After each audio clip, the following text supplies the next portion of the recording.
ಎಲ್ರಿಗೂ ನಮಸ್ಕಾರ. ನನ್ನ ಹೆಸರು ಮೇಘನಾ ಬಿವಿ. ನಾನು ದಿವಿದೆ ಸಂಸ್ಥೆಯಲ್ಲಿ ಕೆಮಿಸ್ಟ್ರಿ ಫ್ಯಾಕಲ್ಟಿಯಾಗಿ ವರ್ಕ್ ಮಾಡ್ತಾ ಇದ್ದೀನಿ.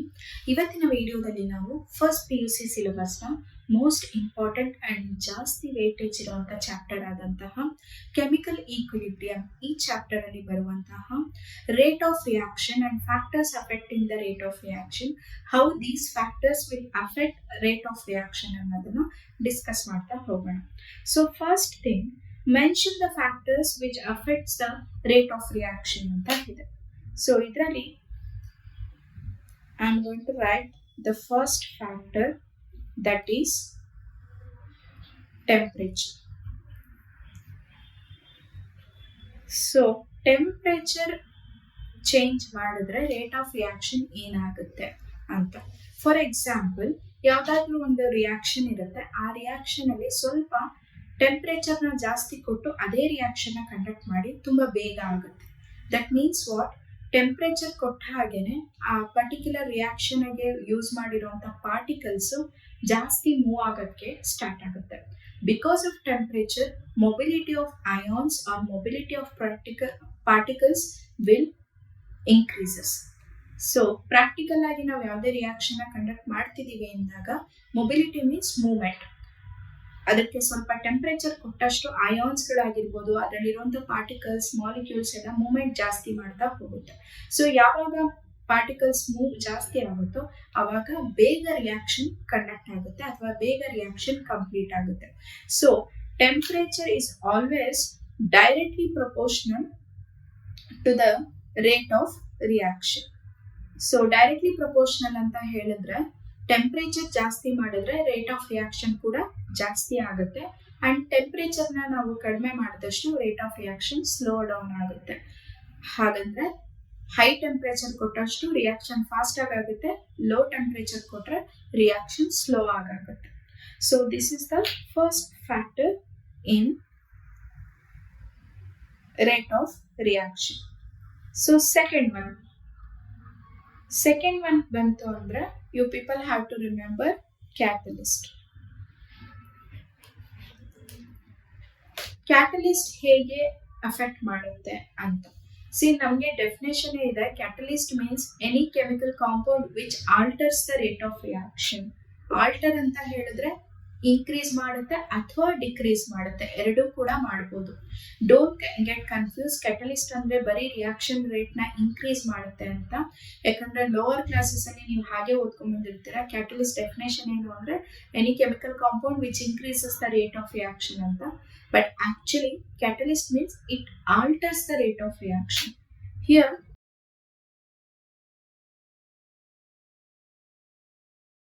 so we have two types of catalyst. One is positive catalyst, or simply we are going to call this positive catalyst as catalyst ester. So catalyst ಅಂತನೇ ನಾವು ಪಾಸಿಟಿವ್ ಕ್ಯಾಟಲಿಸ್ಟ್ ನ ಕೂಗೋದ್ರಿಂದ ನಾವು ಅದನ್ನೇ definition ಅಂತ ಅನ್ಕೊಳ್ತೀವಿ. Actually catalyst ಅಂದ್ರೆ positive catalyst. ಇನ್ನೂ ಒಂದು type ಇದೆ, ದಟ್ ಈಸ್ ನೆಗೆಟಿವ್ ಕ್ಯಾಟಲಿಸ್ಟ್. ಈ ನೆಗೆಟಿವ್ ಕ್ಯಾಟಲಿಸ್ಟ್ ನ ನಾವು ಇನ್ಹಿಬಿಟರ್ಸ್ ಅಂತ ಹೇಳ್ತೀವಿ. ಸೊ ಇಲ್ಲಿ ನೀವು ಯಾವ ಪರ್ಟಿಕ್ಯುಲರ್ ಟೈಪ್ ಆಫ್ ಕ್ಯಾಟಲಿಸ್ಟ್ ನ ಯೂಸ್ ಮಾಡ್ತಿದ್ದೀರಾ ಅನ್ನೋದು ತುಂಬಾ ಮುಖ್ಯ ಆಗುತ್ತೆ. So positive catalyst R simply a catalyst is nothing but any chemical compound which increases the rate of reaction. So positive catalyst ನ ಹಾಕ್ತಿದ್ದೀರಾ ಅಂದ್ರೆ ಅದೇನ್ ಮಾಡುತ್ತೆ, ರೇಟ್ ಆಫ್ ರಿಯಾಕ್ಷನ್ ನ ಜಾಸ್ತಿ ಮಾಡುತ್ತೆ. That's why it is directly proportional to rate. Suppose if you are using negative catalyst or inhibitors ಅಂದ್ರೆ ಅಥವಾ negative catalyst ಅಂದ್ರೆ ಇದೇನ್ ಮಾಡುತ್ತೆ, ಈ ಕೆಮಿಕಲ್ ಕಾಂಪೌಂಡ್ಸ್ ನಾವು ಯಾವುದೇ ರಿಯಾಕ್ಷನ್ ನ ಕಂಡಕ್ಟ್ ಮಾಡ್ಬೇಕಾದ್ರೆ ಯೂಸ್ ಮಾಡಿದ್ರೆ ಆ ರಿಯಾಕ್ಷನ್ ಅಲ್ಲಿ ಇನ್ವಾಲ್ವ್ ಆಗ್ತದೆ, without taking part in the reaction, it will alters the rate of reaction. So negative catalyst will decrease the rate of reaction.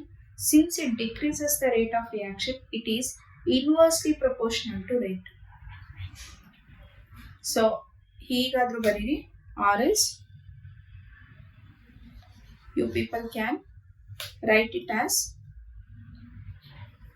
inversely proportional to rate. 1 by rate ಅಂತನಾರು ಬರೀರಿ. So ನೀವು ತಗೊಂಡಿರುವಂತ catalyst positive catalyst ಆದ್ರೆ directly proportional to rate of reaction ಆಗಿರುತ್ತೆ. That means what, positive catalyst will increases the rate of reaction. If you are taking negative catalyst or inhibitor, it is inversely proportional to rate of reaction. That means if you are taking inhibitor as a catalyst, then it will decreases the rate of reaction. ಸೊ ನಾವು ಯಾವ catalyst ನ ತಗೊಂಡಿದೀವಿ ಅನ್ನೋದ್ರ ಮೇಲೆ ನಾವು ಅಲ್ಲಿ rate of reaction increase ಆಗ್ತಿದೆಯಾ ಇಲ್ಲ ಡಿಕ್ರೀಸ್ ಆಗ್ತಿದೆಯಾ ಅನ್ನೋದನ್ನ ಕನ್ಕ್ಲೂಡ್ ಮಾಡ್ಬೋದು. Next factor, third one, nature of reactant.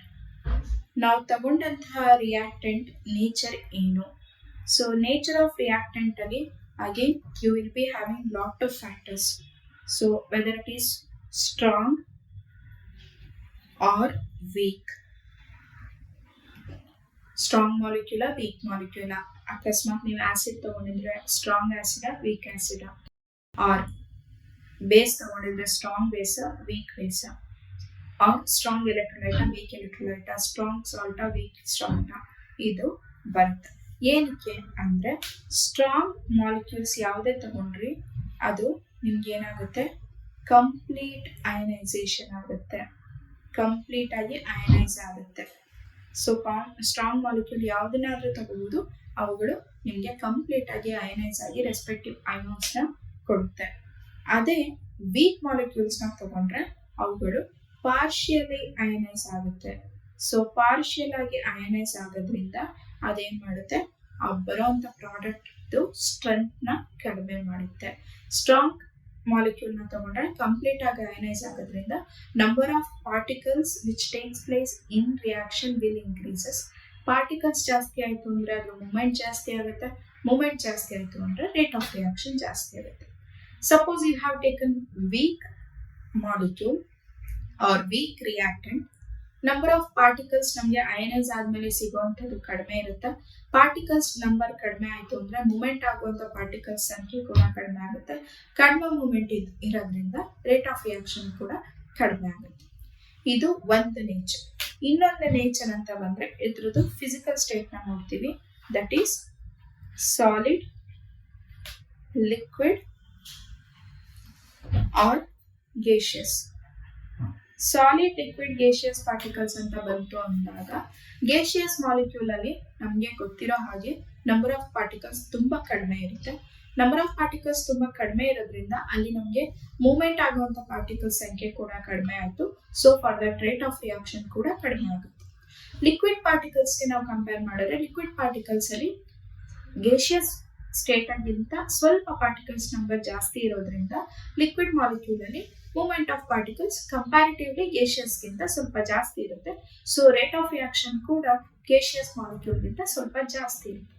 When it comes to solid particles or solid molecules, the number of particles in a unit area will be higher than liquid and gaseous. ಯಾವುದೋ ಒಂದು unit area ಅಥವಾ ಒಂದು small area ಅಂತ consider ಮಾಡ್ತೀರಾ ಅಂದ್ರೆ ಅಲ್ಲಿ solid ಅಲ್ಲಿ ನಮಗೆ ನಂಬರ್ ಆಫ್ ಪಾರ್ಟಿಕಲ್ಸ್ ಜಾಸ್ತಿ ಇರುತ್ತೆ comparatively liquid and gaseous molecules. So number of particles ಜಾಸ್ತಿ ಆಯ್ತು ಅಂದ್ರೆ ನಂಬರ್ ಆಫ್ ಮೂಮೆಂಟ್ ಜಾಸ್ತಿ ಆಗುತ್ತೆ. ಮೂಮೆಂಟ್ ಆಫ್ ಪಾರ್ಟಿಕಲ್ಸ್ ಜಾಸ್ತಿ ಆದಷ್ಟು ರೇಟ್ ಆಫ್ ರಿಯಾಕ್ಷನ್ ಇನ್ಕ್ರೀಸ್ ಆಗ್ತಾ ಹೋಗುತ್ತೆ. So if you are taking solid, rate of reaction is very high. Liquid, rate of reaction is medium. Gaseous, rate of reaction is least. If you have taken strong molecule, whether it is strong acid, strong base, strong salt, strong electrolyte, those will completely ionize to form more number of particles. Therefore, it increases the rate of reaction. Suppose if you have taken weak acid, weak base, weak electrolyte, weak salt, that will partially ionize. So for that, number of particles will be less. Hence, rate of reaction will also less. So ಇದಿಷ್ಟು ನಮಗೆ nature of reactant ಮೇಲೆ ಬರುತ್ತೆ. Nature of reactant ಅಂತ ಬಂದಾಗ physical state ನ consider ಮಾಡಬೇಕಾಗುತ್ತೆ, ಮತ್ತೆ ಅವುಗಳ ಸ್ಟ್ರೆಂತ್ ಕೂಡ ನಾವು ಕನ್ಸಿಡರ್ ಮಾಡಬೇಕಾಗುತ್ತೆ. And next factor is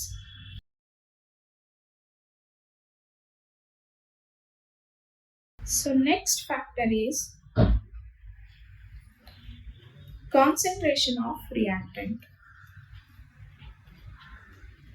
so concentration of reactant ಅಂತ ಬಂದಾಗ ಈ ಹಿಂದಿನ ಪಾಯಿಂಟ್ ಅಲ್ಲಿ ನಾನು ಆಲ್ರೆಡಿ ಹೇಳಿದ್ದೀನಿ, ಸ್ಟ್ರೆಂತ್ ನಮಗೆ ಮ್ಯಾಟರ್ ಆಗುತ್ತೆ ಅಂತ. ಕಾನ್ಸಂಟ್ರೇಷನ್ ಆಫ್ ರಿಯಾಕ್ಟೆಂಟ್ ಅಂತ ಬಂದಾಗ ಹಾಗೆ we have 2 types, strong or highly concentrated.